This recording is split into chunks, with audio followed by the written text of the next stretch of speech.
अक्सर एक सवाल करना चाहेंगे कि क्षेत्र के जो विधायक हैं वो आपको बबुआ तक पर रहे हैं। देखिए, ये बड़ी दुख की बात है कि जब जब नौजवान आगे बढ़ता है तो समाजवादी पार्टी के नेताओं को और हमारे यहाँ के सिकंदरपुर के जो विधायक हैं रिजवी साहब, उनको बड़ी तकलीफ होती है। आज हमारे भारत जो है पूरे विश्व का सबसे युवा देश है और हमारे युवाओं के हाथ में वो क्षमता है कि अपने समाज का नेतृत्व करते हुए समाज को उत्थान और तरक्की पे ले जाएं। एक साधारण परिवार से अगर एक नौजवान आगे बढ़ रहा है तो इस बात से समाजवादी पार्टी के नेताओं को चिंतित होने की ज़रूरत नहीं है। आज हम अपने समाज को शिक्षित कर सशक्त कर आगे ले जाने के लिए पूरी तरीके से दृढ़ संकल्पित हैं। समाजवादी पार्टी को ये बात बहुत बुरी लगती है कि समाज कैसे आगे बढ़ रहा है।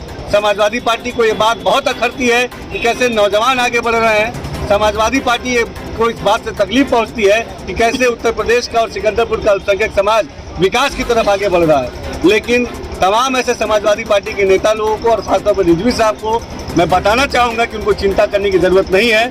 आज नौजवान शिक्षित है, सशक्त है और सक्षम है और उत्तर प्रदेश में योगी आदित्यनाथ जी ने आपके ही जिले के इस बेटे दानिश आजाद अंसारी को समाज की सेवा करने के लिए, अल्पसंख्यक समाज के उत्थान के लिए और नौजवानों को सशक्त करने के लिए जो मौका दिया है, मैं पूरी ईमानदारी से उस समाज की सेवा करूंगा। सर, उनका कहना है कि पार्टी में जो है दानिश आजाद जो है वो 100 पीस की तरह है और वो एक कांस्टेबल का भी तबादला नहीं करा सकते हैं। इसमें क्या करेंगे? इससे उनकी सोच जाहिर होती है कि समाजवादी पार्टी के नेता केवल थानों की दलाली पे ही डिपेंड करते हैं।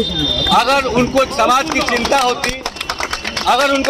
चिंता होती तो दानिश आजाद अंसारी से सवाल पूछते कि नौजवानों की शिक्षा के लिए उन्होंने क्या किया, नौजवानों के रोजगार के लिए उन्होंने क्या किया, सिकंदरपुर की जो गुलाब की खेती थी उसके विकास के लिए दानिश आजाद अंसारी ने क्या किया।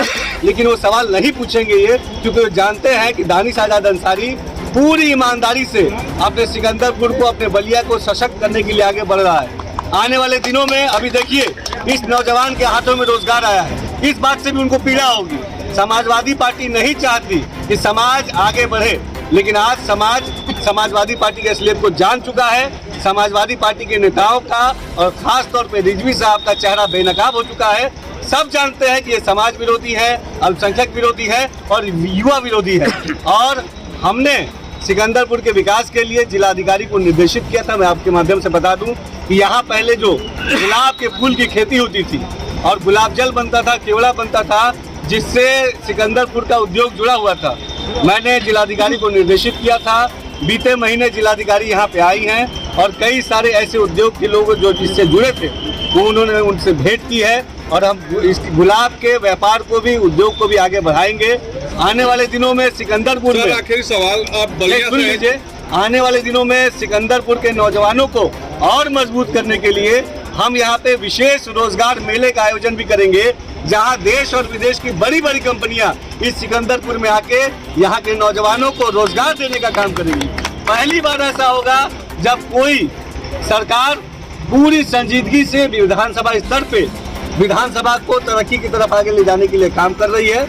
हमारी योगी सरकार सक्षम है। और आखिरी सवाल की, चूंकि आप बलिया से हैं, बलिया में पूर्व में एक खेल विद्यालय का स्थापना किया गया, तो इसकी अभी तक वो चालू नहीं हो पाया, जिससे युवा जो है वो अपेक्षित महसूस कर रहे हैं। तो इसके लिए आप कब आवाज उठाएंगे? हम लगातार शासन स्तर पे जो भी बेहतर हो सकता है उस दिशा में काम कर रहे हैं। बलिया की जो ज़रूरतें हैं, बलिया के युवाओं की जो आवाज़ है, बलिया के आम जनमानस की जो ज़रूरतें हैं, हम उन तमाम ज़रूरतों को पूरी संजीदगी से समझते हुए उसको पूरा करेंगे।